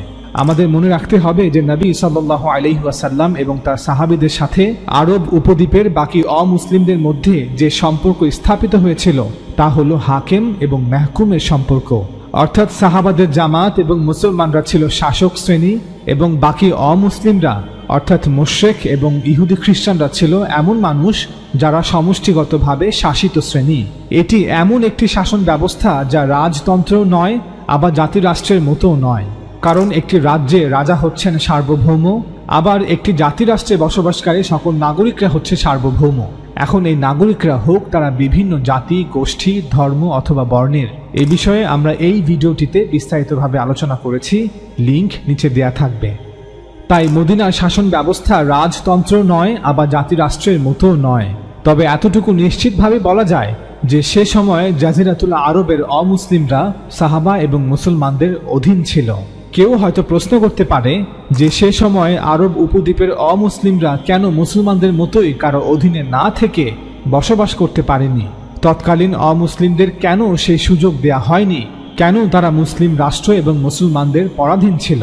উত্তর, আল্লাহ তাআলার বিধান হচ্ছে আল্লাহর পক্ষ হতে যখন কোনো রাসূল তার জাতির উপর ইতমাম আল হুজ্জাত করবেন, অর্থাৎ একজন রাসূল যখন দীর্ঘ সময় দাওয়াত দেওয়ার মাধ্যমে তার জাতির কাছে রিসালাতের পক্ষে সত্যের চূড়ান্ত প্রমাণ পেশ করবেন, তার নাবুয়াতের সত্যতার পক্ষে সকল দলিল প্রমাণ পেশ করবেন, অতঃপর রাসূলের সেই সত্য বার্তাকে যারা জেনে শুনে বুঝে অহংকার ভরে প্রত্যাখ্যান করবে তারা আল্লাহ তাআলার শাস্তির মুখোমুখি হবে। অন্যভাবে বললে আল্লাহ তাআলা কর্তৃক পরিপূর্ণ ইনসাফের সাথে রাসূলদের কওমের দাম্ভিক অহংকারীদের ফয়সালা এই পৃথিবীতে করে দেওয়া হতো। এই ফয়সালা এভাবে বাস্তবায়িত হতো যে যারা রাসূলদের উপর ঈমান আনয়ন করেছিল তাদেরকে নাজাত দেওয়া হতো এবং জেনে শুনে বুঝে অস্বীকারীদের জন্য এই পৃথিবীতেই আল্লাহ তাআলার আযাব নাজিল করা হতো, যার ফলে রাসূলদের এই অস্বীকারীদের জমিন থেকে চিরতরে মুছে দেওয়া হতো, অথবা সেই জাতির লোকেদেরকে পরাধীনতার লাঞ্ছনাময় জীবনের শাস্তির দিকে নিক্ষেপ করা হতো। পবিত্র কোরআনে বর্ণিত নূহ আলাইহিস সালামের জাতি, আদ ও সামুদ জাতি, লূত আলাইহিস সালামের জাতি এবং ঈসা আলাইহিস সালামকে অস্বীকার করার পর বনী ইসরাইলের পরিণতি এই শাস্তিরই বিবরণ। যেখানে নূহ আলাইহিস সালাম, হুদ আলাইহিস সালাম, সালেহ আলাইহিস সালাম, লূত আলাইহিস সালাম এবং শুআইব আলাইহিস সালামের জাতিকে পরিপূর্ণ ধ্বংস করে দেওয়া হয়, পৃথিবী থেকে নিশ্চিহ্ন করে দেওয়া হয়, অপরদিকে ঈসা আলাইহিস সালামের জাতি বনী ইসরাইলকে পরাধীনতার লাঞ্ছনাময় জীবনে শাস্তি দেয়া হয়। ফলে রোম সাম্রাজ্য জেরুজালেম দখল করে নেয় এবং বনী ইসরাইলকে তাদের রাষ্ট্র হতে বিতাড়িত করা হয়। এ বিষয়ে আমরা এই ভিডিও সিরিজে বিস্তারিতভাবে আলোচনা করেছি, লিংক নিচে দেয়া থাকবে। আরবের হিজাজ, নাজদ, নাজরান এবং গোটা আরব উপদ্বীপে আল্লাহ রাসূল সাল্লাল্লাহু আলাইহি ওয়াসাল্লাম কর্তৃক ইতমাম আল হুজ্জাত হওয়ার পর আল্লাহ তাআলা ধাপে ধাপে কুরাইশ সহ আরবের বিভিন্ন গোত্রগুলোকে শাস্তি প্রদান করেন এবং এই শাস্তির প্রথম ধাপ ছিল বদরের যুদ্ধ। চূড়ান্তভাবে শাস্তি প্রদানের উদ্দেশ্যে মক্কা বিজয়ের প্রায় 15 মাস পর হজের মৌসুমে আল্লাহ তাআলা সূরা তাওবা অবতীর্ণ করে ঘোষণা করেন যে আরবের মুশরিকদের 4 মাস সময় দেয়া হলো, হয় তারা ইসলাম গ্রহণ করবে, অন্যথায় তাদের সাথে জিহাদ হবে, কিতাল হবে। মুশরিকরা চাইলে আরব উপদ্বীপ ত্যাগ করে অন্যত্র চলে যেতে পারবে, আর এটাই আল্লাহর শাস্তি। আর তাদের মধ্য হতে যারা সত্যিকার অর্থেই ইসলাম সম্পর্কে অজ্ঞ, যদি তারা মুসলিমদের সাহায্য চায় তবে মুসলিমরা তাদেরকে অবশ্যই সাহায্য করবে, যাতে তারা আল্লাহর দ্বীন সম্পর্কে জ্ঞাত হয়, কারণ তারা জেনে শুনে বুঝে সত্যকে অস্বীকার করেনি। অতঃপর আরব উপদ্বীপে অবস্থিত ইহুদি এবং খ্রিস্টান গোত্রগুলির উদ্দেশ্যে আল্লাহ তাআলা ঘোষণা করেন, তোমরা যুদ্ধ করো আহলে কিতাবের ওই লোকেদের সাথে যারা সত্যকে জেনে শুনে বুঝেও গ্রহণ করে না। আল্লাহ তাদেরকে মেহকুমে শাস্তি দিচ্ছেন, অর্থাৎ যদি তারা এই আরব উপদ্বীপে থাকতে চায় তবে পরাধীনতা মেনে নিয়ে মুসলমান রাষ্ট্রের অধীনে বসবাস করতে হবে। এজন্য মুসলিম রাষ্ট্রের প্রতি আনুগত্য স্বীকার করে জিজিয়া বা কর প্রদান করতে হবে। অর্থাৎ আরবের মুশরিকরা মুসলিম হয়ে যাওয়ায় অন্য মুসলমানদের ন্যায় জাকাত আদায় করবে, আর ইহুদি খ্রিস্টানরা যেহেতু মুশরিক নয়, তাদের দাবি অনুযায়ী তারা এক খোদায় বিশ্বাস করে, তাই তারা নিজ ধর্মের উপর থাকতে পারবে, তবে মুসলিম রাষ্ট্রের প্রতি অনুগত থেকে জিজিয়া প্রদান করতে হবে। সূরা তাওবা আয়াত 1 থেকে 29। এসব আয়াতের সিয়াক ও সাবাক অর্থাৎ আয়াতের প্রসঙ্গ, প্রেক্ষাপট ও পূর্বাপর যোগসূত্রের আলোকে একথা স্পষ্ট যে এই হুকুম মূলত আরবের মুশরিক ও আহলে কিতাবদের জন্য নির্দিষ্ট ছিল। তবে আমরা দেখতে পাই রাসূল সাল্লাল্লাহু আলাইহি ওয়াসাল্লামের সাহাবীরা আরব উপদ্বীপের বাইরের কিছু জাতির সাথে এই একই কাজ করেছিলেন, যা উক্ত আয়াতে আরব উপদ্বীপের আহলে কিতাবদের ব্যাপারে হুকুম দেওয়া হয়েছিল, যেমন রোম ও পারস্যের বিভিন্ন জাতিগোষ্ঠী। অধিকাংশ মুসলমানরা জানেন না যে আল্লাহ রসুল সাল্লাল্লাহু আলাইহি ওয়াসাল্লাম আরব উপদ্বীপে বসবাসকারী আরবদের পাশাপাশি রোম পারস্যের অধিবাসীদের উপরও ইতমাম আল হুজ্জাত সম্পূর্ণ করেছিলেন, তাই তাদের উপরও আল্লাহর শাস্তি অবতীর্ণ হয়েছিল। এ বিষয়ে আমরা এই ভিডিওতে বিস্তারিতভাবে আলোচনা করেছি, লিংক নিচে দেয়া থাকবে। তবে একটি বিষয় অবশ্যই লক্ষ্য রাখতে হবে যে সূরা তাওবার এই আয়াতগুলোতে মুসলমানদের কোনো লাইসেন্স দেয়া হয়নি যে যাও সকল মুশরিকদের হত্যা করো এবং সকল ইহুদি খ্রিস্টানদের হত্যা করো। না, বরং এটি আরব উপদ্বীপে বসবাসকারী মুশরিক এবং ইহুদি খ্রিস্টানদের জন্য একটি হুমকি ছিল। হয় আমার প্রেরিত রাসূলকে গ্রহণ করো, না হয় শাস্তির জন্য তৈরি হও। তিনি দীর্ঘ 22 বছর তোমাদের মাঝে অবস্থান করে আমার বার্তাকে তোমাদের মাঝে প্রচার করেছেন, মিথ্যা আর কুসংস্কারকে পরিত্যাগ করতে আহ্বান জানিয়েছেন। এখন সময় এসেছে তিনিও পূর্বের রাসূলদের ন্যায় পৃথিবীতে আমার আদালত প্রতিষ্ঠা করবেন, এবং তাই হয়েছিল। এই আয়াত অবতীর্ণ হওয়ার কয়েক মাসের মধ্যে গোটা আরব থেকে চিরদিনের জন্য মূর্তি পূজা নিশ্চিহ্ন হয়ে গিয়েছিল। আল্লাহ তাআলা তার রাসূল সাল্লাল্লাহু আলাইহি ওয়াসাল্লামকে ওয়াদা করেছিলেন যে তিনি তার এই ধর্মকে আরব উপদ্বীপের সকল ধর্মের উপর বিজয়ী করবেন। মুসলমানদের একটি বড় অংশে মনে করে থাকেন যে এই আয়াতে আল্লাহ তাআলা গোটা বিশ্বের কথা বলেছেন, যে গোটা বিশ্বের সকল ধর্মের উপর আল্লাহ তাআলা তার ধর্মকে বিজয়ী করবেন। মূলত এই আয়াতে আরব উপদ্বীপের সকল ধর্মের কথা বলা হচ্ছে, এবং ঠিকই আল্লাহ তাআলা সকল মুশরিকদের উপর, ইহুদি খ্রিস্টানদের উপর তার ধর্মকে বিজয়ী করেছিলেন। যারা মনে করেন যে এই আয়াতে গোটা পৃথিবীর কথা বলা হচ্ছে, তাহলে বলতেই হয় যে আল্লাহ তাআলা তার রাসূলের সাথে করা ওয়াদাকে পূর্ণ করেননি। আল্লাহ রাসূল সাল্লাল্লাহু আলাইহি ওয়াসাল্লাম জীবিত থাকা অবস্থায় আরব ভূখণ্ডকে মূর্তি পূজার অভিশাপ থেকে মুক্ত করা হয়েছিল, এবং অবাক করা বিষয় ছিল সূরা তাওবার এই আয়াতগুলো অবতীর্ণ হওয়ার পর একজন ব্যক্তিকেও তার প্রাণ হারাতে হয়নি, একজন অমুসলিমকেও হত্যা করা হয়নি। আরব উপদ্বীপের সবগুলো গোত্র ইচ্ছায় অথবা অনিচ্ছায় একে একে ইসলাম গ্রহণ করতে শুরু করে। সকল গোত্রের নেতারা আল্লাহর রাসূল সাল্লাল্লাহু আলাইহি ওয়াসাল্লামের হাতে বায়াত গ্রহণ করে। আরব উপদ্বীপের প্রায় সবগুলো অঞ্চল নাজদ, নাজরান, হিজাজ, ইয়েমান মুসলিম রাষ্ট্রের নিয়ন্ত্রণে চলে আসে। যদি কোনো গোত্র আবার পূর্বের অবস্থায় ফিরে যায়, অর্থাৎ আল্লাহ রাসূলের সাথে করা বায়াত ভঙ্গ করে এবং মূর্তি পূজায় ফিরে যায়, তবে তাদের উপরে এই বিশেষ আইন আবার কার্যকর করা হবে, যা সকলের কাছে মুরতাদ বা ইরতেদাদের শাস্তি হিসেবে বেশি পরিচিত। অর্থাৎ যদি কোনো আরব গোত্র হুমকির কারণে ভয়ে ইসলাম গ্রহণ করে এবং পরবর্তীতে ইসলাম ত্যাগ করে, তবে তারা সূরা তাওবায় বর্ণিত রিসালাতের এই বিশেষ আইনের অধীনে আবার চলে আসবে। তাদেরকে সূরা তাওবা অনুযায়ী আবার শাস্তি প্রদান করা হবে। আবু বকর রাদিয়াল্লাহু তাআলা আনহু তার শাসনামলে ঠিক এই কাজটি করেছিলেন।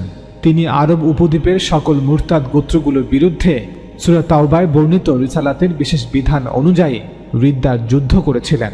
আমাদের মনে রাখতে হবে যে এই আইন সকল স্থান এবং সকল সময়ের জন্য নয়। এই বিশেষ আইন কেবলমাত্র এবং শুধুমাত্র তখনই কার্যকর করা হবে যখন আল্লাহর পক্ষ থেকে কোনো নবীকে রাসূলের মর্যাদায় উন্নীত করে কোনো কওমের কাছে প্রেরণ করা হবে। এজন্যই আল্লাহ রাসূল সাল্লাল্লাহু আলাইহি ওয়াসাল্লাম বলেছেন, আল্লাহ তাআলা কর্তৃক আমাকে আদেশ করা হয়েছে যে আমি মানুষের বিরুদ্ধে সেই পর্যন্ত যুদ্ধ করতে থাকব যে পর্যন্ত না মানুষ বলবে লা ইলাহা ইল্লাল্লাহ, যে পর্যন্ত না মানুষ সাক্ষ্য দিবে যে আল্লাহ ছাড়া কোনো মাবুদ নেই এবং আমি আল্লাহর রাসূল। এই হাদিসে আরব উপদ্বীপের লোকেদের কথা বলা হচ্ছে, পৃথিবীর সকল স্থানের সকল যুগের সকল মানুষদের কথা বলা হচ্ছে না। একইভাবে আল্লাহ রাসূল সাল্লাল্লাহু আলাইহি ওয়াসাল্লাম বলেন, যে ব্যক্তি তার দিন বদল করবে তাকে কতল করো।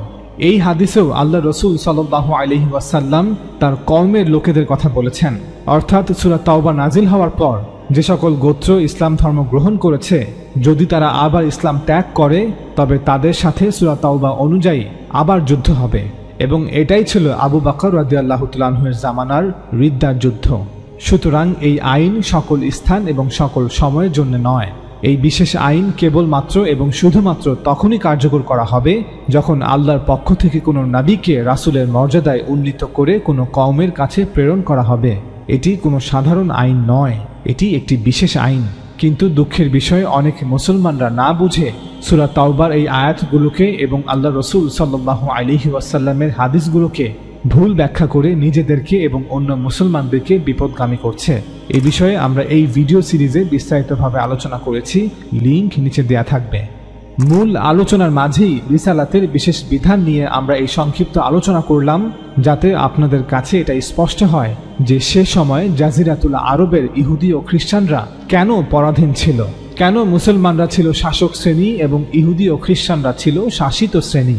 মূলত এটা আল্লাহ তাআলার শাস্তি ছিল।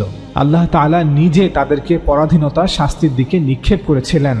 সুতরাং আল্লাহ রাসূল সাল্লাল্লাহু আলাইহি ওয়াসাল্লাম সে সময় আরবের ভূমিতে কোনো জাতি রাষ্ট্র প্রতিষ্ঠা করেননি, যেখানে রাষ্ট্রের সকল নাগরিকরা রাষ্ট্রের মালিকানায় সমানভাবে অংশীদার। আল্লাহ রাসূল সাল্লাল্লাহু আলাইহি ওয়াসাল্লাম যে রাষ্ট্র প্রতিষ্ঠা করেছিলেন, সেই রাষ্ট্রে মুসলমানরা ছিল হাকেম এবং অমুসলিমরা ছিল মেহকুম। মুসলমানদের হাকেম হওয়া এবং অমুসলমানদের মেহকুম হওয়া, এই পুরো বিষয়টির ভিত্তি ছিল রিসালাতের বিশেষ বিধান, যা সূরা তাওবা সহ পবিত্র কোরআনের বিভিন্ন জায়গায় উল্লেখ করা হয়েছে। কেউ হয়তো মনে করতে পারেন যে যেহেতু আল্লাহ রাসূল সাল্লাল্লাহু আলাইহি ওয়াসাল্লাম জাতি রাষ্ট্র প্রতিষ্ঠা করেননি, তাই জাতি রাষ্ট্র ইসলামের সাথে সাংঘর্ষিক। আমরা এর জবাবে বলবো, জাতি রাষ্ট্র ইসলামের সাথে সাংঘর্ষিক নয়। জাতি রাষ্ট্র কেন ইসলামের সাথে সাংঘর্ষিক নয়, এ বিষয়ে অন্য একটি ভিডিওতে আলোচনা করা হবে ইনশাআল্লাহ। চলুন এবার মূল আলোচনায় ফিরে আসি। আল্লাহ রাসূল সাল্লাল্লাহু আলাইহি ওয়াসাল্লামের ইন্তেকালের সময় মুসলমানদের পুরো নেতৃত্ব অর্থাৎ আনসার এবং মুহাজির সকলেই তখন মদিনাতেই ছিলেন। অন্যভাবে বললে পুরো সংসদ মদিনাতেই উপস্থিত ছিল। আমরা আগেও বলেছি যে মুহাজিরদের সাবেকুন আল আউয়ালিন অংশের প্রায় সকলেই ছিলেন কুরাইশ গোত্রের। তাদের প্রধান প্রধান নামগুলো আমরা ইতিপূর্বে একবার বর্ণনাও করেছি। রাসূল সাল্লাল্লাহু আলাইহি ওয়াসাল্লামের ইন্তেকালের পর এখন তারাই মুসলিম রাষ্ট্রের বিষয়ে চূড়ান্ত সিদ্ধান্তটি গ্রহণ করবেন। কে হবেন মুসলিম রাষ্ট্রের শাসক, কে হবেন আমিরুল মুমিনিন। মুসলমানদের এই বর্তমান নেতৃত্ব মুসলমানদের সকল আশা আকাঙ্ক্ষা এবং প্রত্যাশার বাস্তবায়ন করবেন। এই নতুন মুসলিম রাষ্ট্রে তারাই সকল মুসলমানদের প্রতিনিধিত্ব করবেন, অর্থাৎ আমরুহুম শুরা বাইনাহুম এই নীতির উপর ভিত্তি করে এখন তারাই মুসলিম রাষ্ট্রের বিষয়ে সবচেয়ে গুরুত্বপূর্ণ সিদ্ধান্তটি গ্রহণ করবেন। মনে রাখবেন, এটি ছিল একটি গোত্রতান্ত্রিক সমাজে গণতান্ত্রিক নীতির বাস্তবায়ন। তাই এখানে আপনি ভোটাধিকার, ভোট গ্রহণ বা ব্যালট বাক্স, নির্বাচন কমিশন কিছুই খুঁজে পাবেন না। বর্তমান সংসদীয় ব্যবস্থায় যেভাবে জনগণের প্রতিনিধিরাই চূড়ান্ত কর্তৃপক্ষ হিসেবে সিদ্ধান্ত গ্রহণ করে থাকে, তৎকালীন সময়ে মদিনার এই মুসলিম রাষ্ট্রের নতুন নেতৃত্ব ঠিক একইভাবে মুসলমানদের প্রতিনিধি হিসেবে সকল সিদ্ধান্ত গ্রহণ করতেন। একটি গোত্রতান্ত্রিক সমাজে প্রতিষ্ঠিত রাষ্ট্রে সরকার প্রধান নির্বাচনের জন্য এটিই ছিল সর্বোত্তম উপায়। এমন নয় যে ওনারা জোর করে মুসলমানদের উপর চেপে বসেছেন এবং তরবারির জোরে নিজেদেরকে নেতা হিসেবে দাবি করেছেন। না, বরং মদিনায় হিজরতের পর মুসলিম জাতির দীর্ঘ 10 বছরের সকল লড়াই সংগ্রাম, যুদ্ধ বিগ্রহ, পরীক্ষার মধ্য দিয়ে এই নতুন নেতৃত্ব উঠে এসেছে, যাদেরকে আল্লাহ তাআলা নিজে সাবেকুন আল আউয়ালিন হিসেবে স্বীকৃতি দিয়েছেন, যাদের যোগ্যতা, সক্ষমতা, অবদানের কারণে রাসূল সাল্লাল্লাহু আলাইহি ওয়াসাল্লাম সব সময় তাদের অগ্রভাগে রেখেছেন। রাসূল সাল্লাল্লাহু আলাইহি ওয়াসাল্লামের ইন্তেকালের পর সেই দিন বিকেল বেলায় এই নতুন নেতৃত্বের একটি পরামর্শ সভা যা সাকিফাতে অনুষ্ঠিত হয়েছিল, সেখানে সিদ্ধান্ত হয় যে আবু বকর রাদিয়াল্লাহু তাআলা আনহু মুসলমানদের আমির হিসেবে দায়িত্ব পালন করবেন এবং তিনি এই মুসলিম রাষ্ট্রের একমাত্র শাসক। আপনাদের মধ্যে প্রশ্ন আসতে পারে, এই সিদ্ধান্তের বিরুদ্ধে কি কেউ দ্বিমত পোষণ করেননি? এর উত্তরে আমরা বলবো যে যদি অল্প সংখ্যক সাহাবা এতে দ্বিমত পোষণ করেও থাকেন, তাতে কিছু যায় আসে না, কারণ সংখ্যাগরিষ্ঠ বা তারও অধিক সাহাবারা এই সিদ্ধান্তের পক্ষে ছিলেন। এমনকি বর্তমান গণতন্ত্রের নীতিতেও অল্প সংখ্যক লোকের দ্বিমত কোনো উল্লেখযোগ্য বিষয় নয়। সাকিফাতে বায়াত গ্রহণের পরের দিন মদিনার মসজিদে যখন প্রকাশ্যে ঘোষণা করা হয় যে গতকাল সাকিফায় উপস্থিত আনসার এবং মুহাজিররা আবু বকর রাদিয়াল্লাহু তাআলা আনহুকে আমিরুল মুমিনিন হিসেবে বাছাই করেছেন এবং সেখানে উপস্থিত সবাই তার হাতে বায়াত প্রদান করেছেন, তখন কি মদিনায় কোনো বিদ্রোহ শুরু হয়েছিল? অথবা মদিনার মুসলমানরা কি আবু বকর রাদিয়াল্লাহু তাআলা আনহুর হাতে বায়াত প্রদান করতে অস্বীকৃতি জানিয়েছিল? এগুলোর কোনোটিই ঘটেনি। মানুষ স্বেচ্ছায় আবু বকর রাদিয়াল্লাহু তাআলা আনহুকে তাদের শাসক হিসেবে মেনে নিয়েছিল এবং মদিনার সকলে তার হাতে বায়াত প্রদান করেছিল। সুতরাং এটা ঐতিহাসিক সত্য যে অধিকাংশ মানুষের সম্মতিতে অর্থাৎ যথাযথ গণতান্ত্রিক নীতির ভিত্তিতে আবু বকর রাদিয়াল্লাহু তাআলা আনহুর কাছে মুসলিম রাষ্ট্রের কর্তৃত্ব হস্তান্তর করা হয়। সুতরাং যখন বর্তমান সময়ের কিছু লোকেরা বলেন যে খেজুর বাগানের একটি ছাউনিতে বসে কিছু লোক আবু বকর রাদিয়াল্লাহু তাআলা আনহুকে খলিফা হিসেবে নির্বাচন করেছে, এটি তাদের অজ্ঞতা ছাড়া আর কিছুই নয়। আমাদের মনে রাখতে হবে যে সরকার প্রধান নির্বাচনের উসুল বা নীতিটি হল কোরআনের সেই আয়াত আমরুহুম শুরা বাইনাহুম। মুসলমানদের কাজকর্ম তাদের পারস্পরিক পরামর্শের ভিত্তিতে পরিচালিত হয়। ওমর রাদিয়াল্লাহু তাআলা আনহু তার খিলাফতের শেষ দিকে এক দীর্ঘ খুতবায় এই মূল নীতিটি অত্যন্ত গুরুত্বের সাথে উল্লেখ করেছিলেন।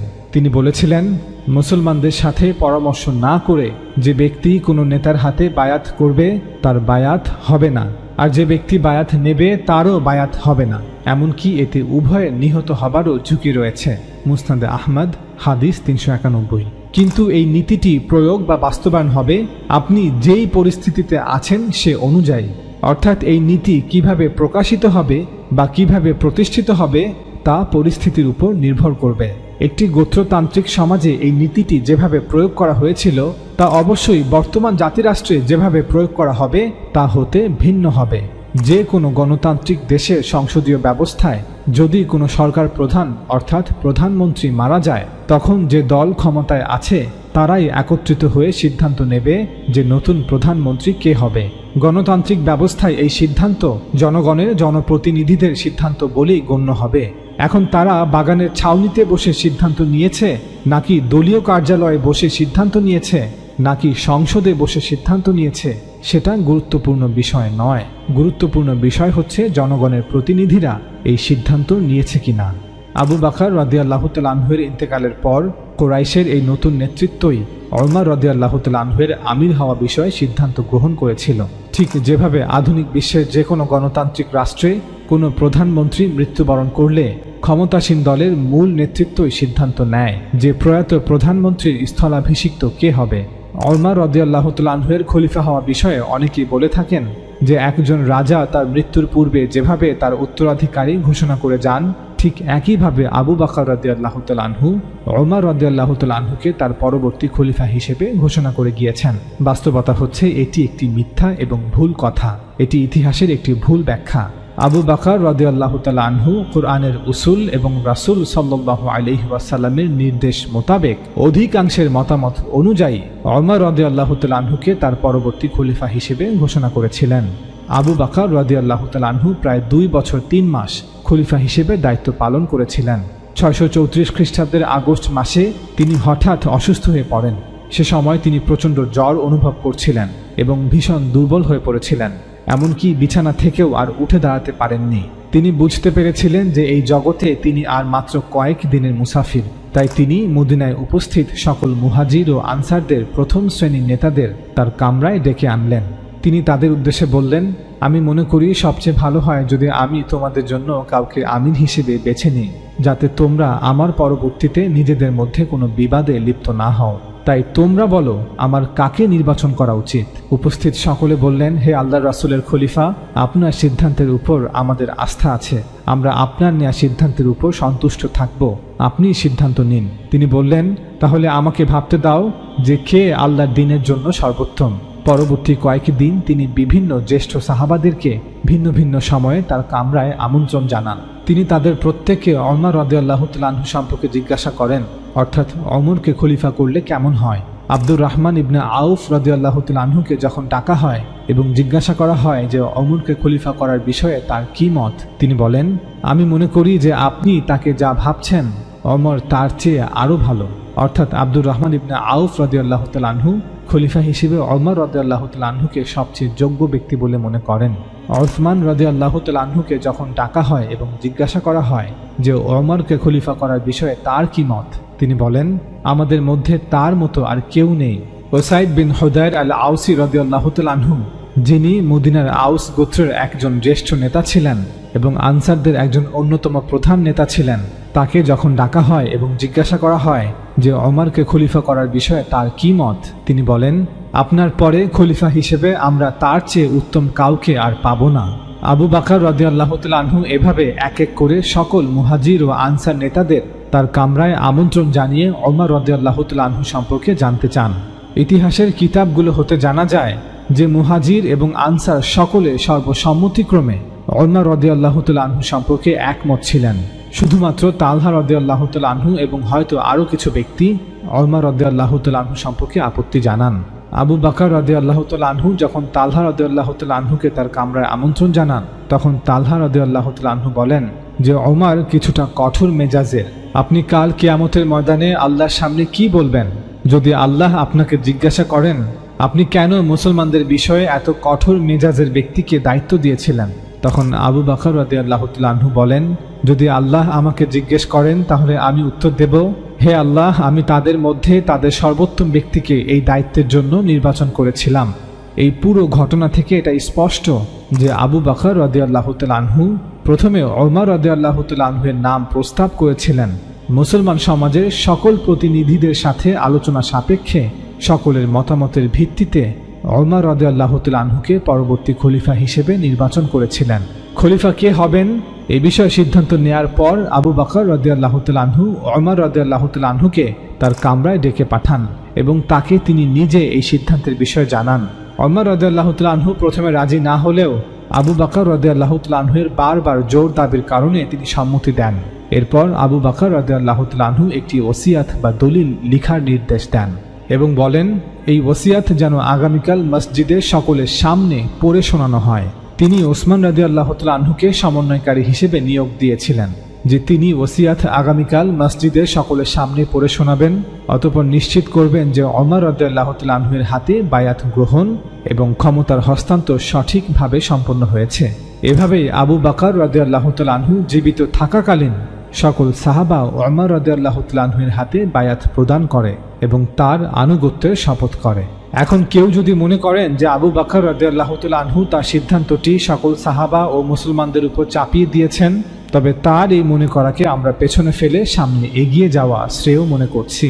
আবু বকর রাদিয়াল্লাহু তাআলা আনহু এবং ওমর রাদিয়াল্লাহু তাআলা আনহু নিঃসন্দেহে তৎকালীন নেতৃত্বের পরামর্শের ভিত্তিতে খলিফা হিসেবে নিয়োগ পেয়েছিলেন এবং মুসলমান সমাজের এই নতুন নেতৃত্বের সকলে মুসলমানদের বৈধ প্রতিনিধি ছিলেন। তৎকালীন মুসলমানদের সকলে এই নেতৃত্বকে উক্ত ক্ষমতা প্রদান করেছিলেন যে মুসলমানদের বিষয়ে কোনো সিদ্ধান্ত নিতে হলে তারাই নিবেন, তাদের সিদ্ধান্তই সকল মুসলমানদের সিদ্ধান্ত বলে মনে করা হবে।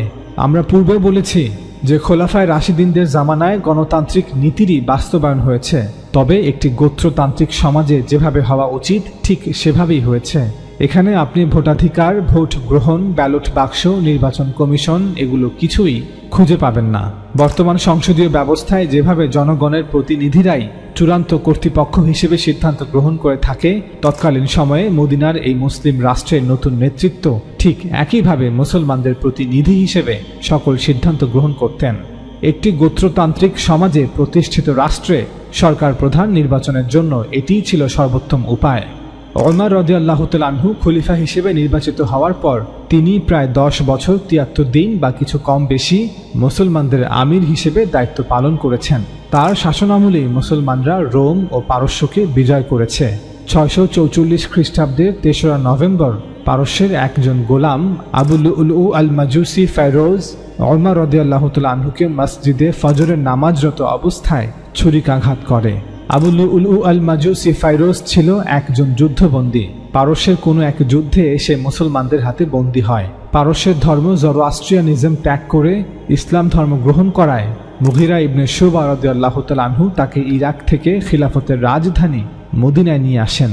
যদিও ওমর রাদিয়াল্লাহু তাআলা আনহু মদিনার মুসলমানদের নিরাপত্তার স্বার্থে আইন করে নিষেধ করেছিলেন যে মুসলমানরা যে সকল অঞ্চল বিজয় করেছে সেখানকার কোনো নারী বা পুরুষ মদিনায় বসবাস করতে পারবে না, যদিও সে ইসলাম ধর্ম গ্রহণ করে, কারণ সে হয়তো সত্যিকার অর্থে ইসলাম ধর্ম গ্রহণ করেনি, কোনো ক্ষতি সাধনের উদ্দেশ্যে মদিনায় বসবাস করতে চায় এবং প্রতিশোধের ক্ষোভে সে ভয়ঙ্কর কিছু করতেও পারে। তবে ওমর রাদিয়াল্লাহু তাআলা আনহুর ব্যক্তিগত অনুমতি সাপেক্ষে পরবর্তীতে কিছু অনারব নও-মুসলিমদের মদিনায় প্রবেশের অনুমতি দেয়া হয়, যারা বিশেষ বিশেষ কাজে পারদর্শী ছিল। আবু লুলু আল মাজুসি ফেরোজ সেই সুযোগে মদিনায় প্রবেশ করে। ইতিহাসের কিতাবে বলা হয়েছে সে একাধারে কামার ও কাঠ মিস্ত্রি ছিল, তাছাড়া সে বুনন কাজও করতে পারত। তখন ওমর রাদিয়াল্লাহু তাআলা আনহু ফজরের নামাজের ইমামতি করছিলেন। আবু লুলু নামাজের প্রথম কাতারে দাঁড়িয়েছিল, যাতে ওমর রাদিয়াল্লাহু তাআলা আনহুকে সহজেই আঘাত করা যায়। সে তার সঙ্গে একটি দুমুখী খঞ্জর লুকিয়ে রেখেছিল। অতঃপর নামাজরত অবস্থায় সে ওমর রাদিয়াল্লাহু তাআলা আনহুকে 3টি আঘাত করেছিল। কেউ কেউ বলেন 6টি আঘাত করেছিল। তন্মধ্যে একটি ছিল নাভির নিচে, ফলে তার পেটে একটি বড় গভীর ক্ষতের সৃষ্টি হয় এবং পাকস্থলী কেটে যায়। তিনি সঙ্গে সঙ্গে দণ্ডায়মান অবস্থা থেকে নিচে ঢলে পড়লেন। সেই কাফিরটি তার খঞ্জর সহ পলায়নের চেষ্টা করলে লোকেরা তাকে পাকড়াও করার চেষ্টা করে। সে যাকেই সামনে পেল তাকেই ছুরি দিয়ে আঘাত করল। রাওয়ায়াতে বলা হয়েছে যে সে এভাবে 13 জনকে আঘাত করল। পরবর্তীতে তন্মধ্যে 6 জন মারা গিয়েছিল।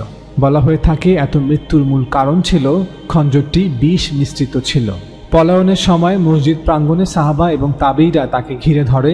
একজন তার মুখের উপর একটি বড় আলখাল্লা নিক্ষেপ করে এবং বাকিরা তখন তার উপর ঝাঁপিয়ে পড়ে। তখন সে তার খঞ্জরটি দিয়ে নিজের বুকে নিজেই ছুরিকাঘাত করল। হৃৎপিণ্ডে ক্ষতের কারণে সে ঘটনাস্থলে নিহত হয়। ছুরিকাঘাতে আহত হওয়ার পর ওমর রাদিয়াল্লাহু তাআলা আনহু আরও 3 দিন বেঁচে ছিলেন। তিনি সর্বপ্রথম পরবর্তী খলিফা কে হবেন তা নির্ধারণ করার জন্য সাহাবাদের তাগিদ দিলেন। অনেকে বলে থাকেন যে ওমর রাদিয়াল্লাহু তাআলা আনহু নাকি সে সময়ে 6 জনের শুরা গঠন করে দিয়েছিলেন। সত্য হচ্ছে তিনি কোনো শুরা গঠন করেননি।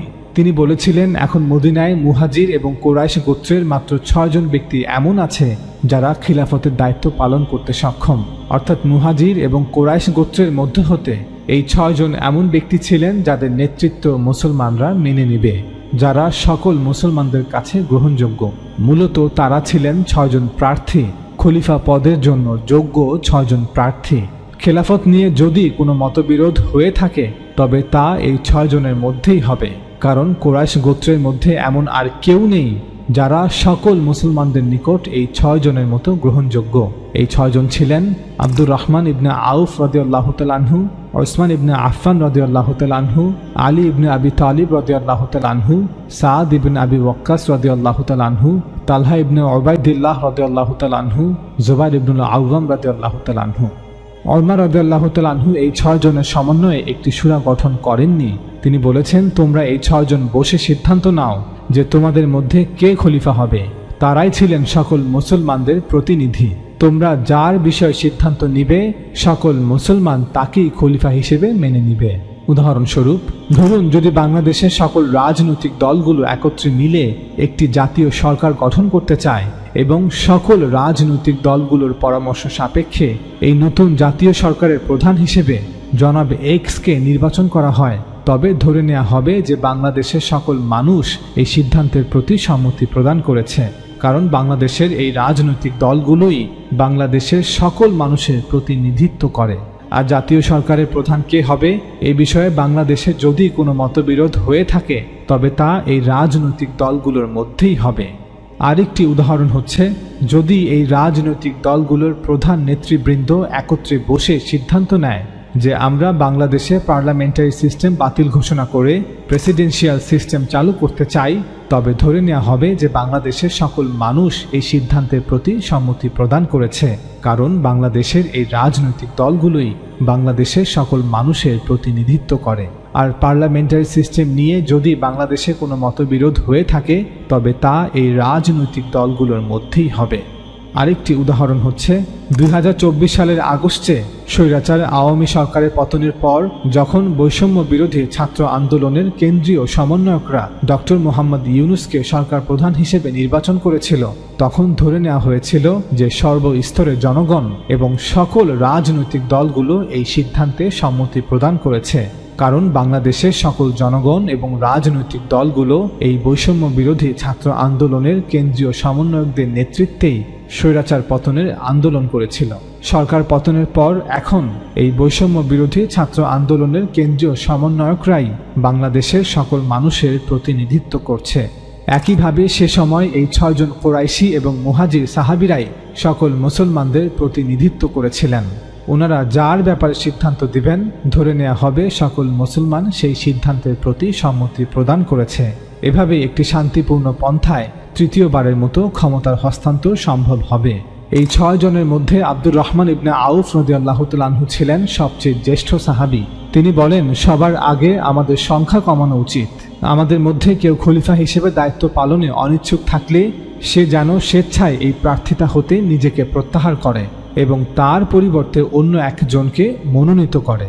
তখন জুবাইর ইবনুল আওয়াম রাদিয়াল্লাহু তাআলা আনহু আলী ইবনে আবি তালিব রাদিয়াল্লাহু তাআলা আনহুকে মনোনীত করেছিলেন এবং স্বেচ্ছায় নিজেকে প্রার্থিতা হতে প্রত্যাহার করেছিলেন।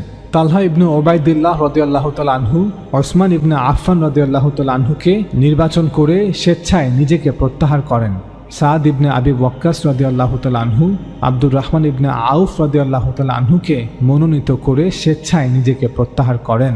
3 জন প্রার্থী নিজেদের স্বেচ্ছায় প্রত্যাহার করার পর বাকি 3 জন প্রার্থী ছিলেন আলী ইবনে আবি তালিব রাদিয়াল্লাহু তাআলা আনহু, ওসমান ইবনে আফফান রাদিয়াল্লাহু তাআলা আনহু এবং আব্দুর রহমান ইবনে আউফ রাদিয়াল্লাহু তাআলা আনহু।